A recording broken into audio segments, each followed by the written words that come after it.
Hello. I can barely get in the picture, but, well, I was going to say I see you, but not really. You probably see me, though.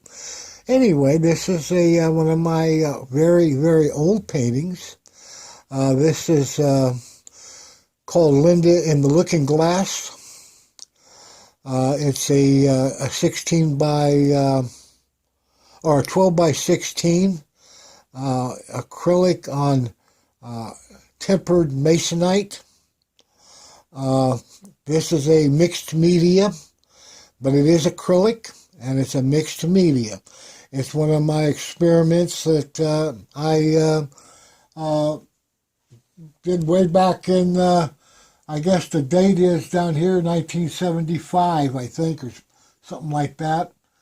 The reason I say that this is a mixed media is the center of the picture here, the looking glass, Linda in the Looking Glass, is actually a lifted photograph from a magazine using an acrylic that you brush onto the photograph or the print or whatever it is that you're going to lift, and then you let this acrylic dry. And then after it's dry, you turn it back upside down, and you get the paper wet, and then you rub all the paper off of the backing of the acrylic, which then gives it a transparent look, almost like a positive negative.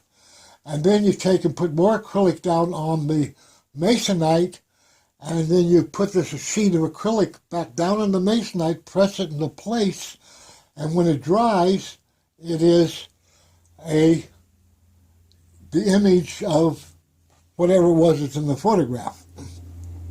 Like I said, this is an experiment. I was playing with, this is from the birth of when I changed over from oils to acrylics, and I was finding out there were so many things I could do with acrylic that was just way beyond oil. Plus, acrylics were fast drying.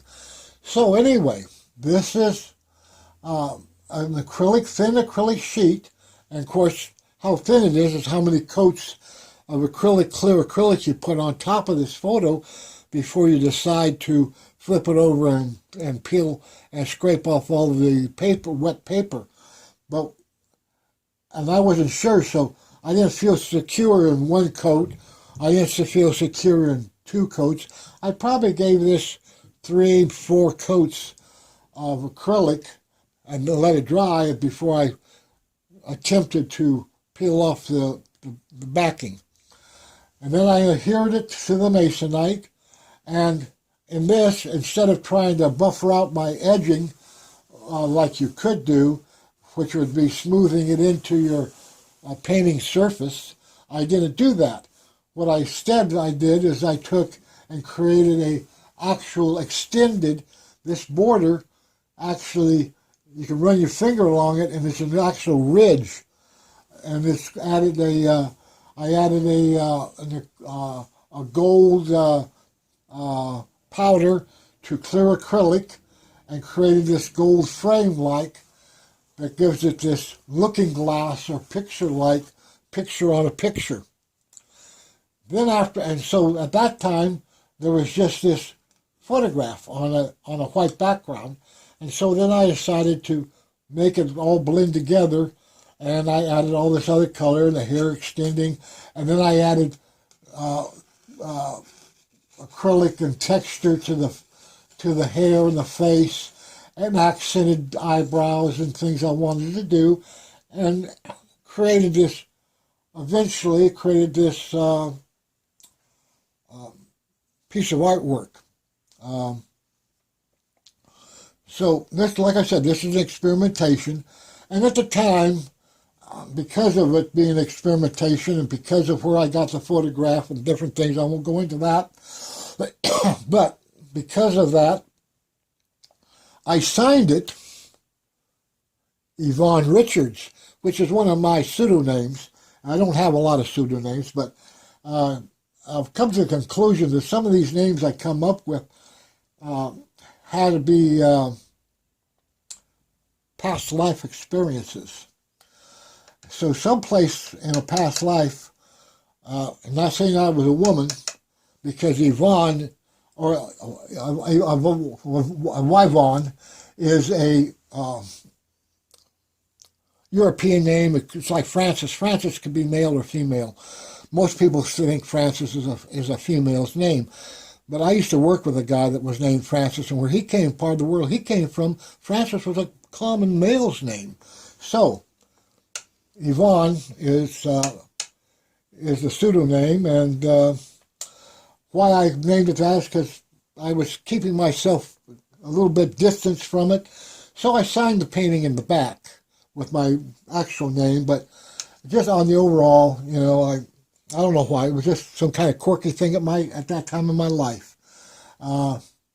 Which, this is one of the few paintings of this type of thing that I still got in possession of. Like, I did a painting one time where I took and did a little portraiture of this woman and then gave her a transparent dress. And when I say that, Ms., because I fixed at the shoulder straps this piece of thin plastic film laying on over her, and then I painted her clothes on her.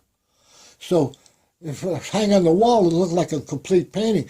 But if a breeze came by, you got this little flip of her dress type of thing. And so I did some strange type of things. I wish I still had that piece, but I gave it away to a friend who was a picture of his significant other, and they loved it. But, I've even used a turkey bone in a painting where I took the breastbone, like the wishbone of a turkey, and created this kind of a turkey abstract painting with a wishbone part of it. So I did strange things in my past, and so this is one of them. And but it's one that I like. It's one that's kind of different. My color pigments is a little not quite right. This lower part of the body is more rosier, warmer toned than the facial part of the looking glass part. But yet the looking glass part and my background in here are very homogeneous with the color of her face and everything else.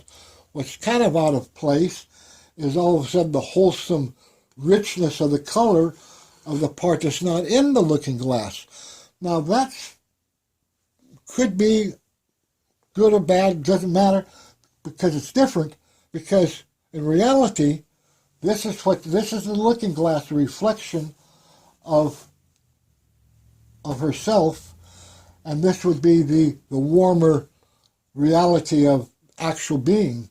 So it's got that kind of so it actually works, even though it's not exactly the same color tones. Well, that's enough of that one. And you guys, please subscribe to our YouTube channel by pressing the little red button at the bottom of the screen. We'd greatly appreciate that. And you guys have a great, well, this is my weekend, so it must be your weekend coming up. Toodaloo. Bye-bye.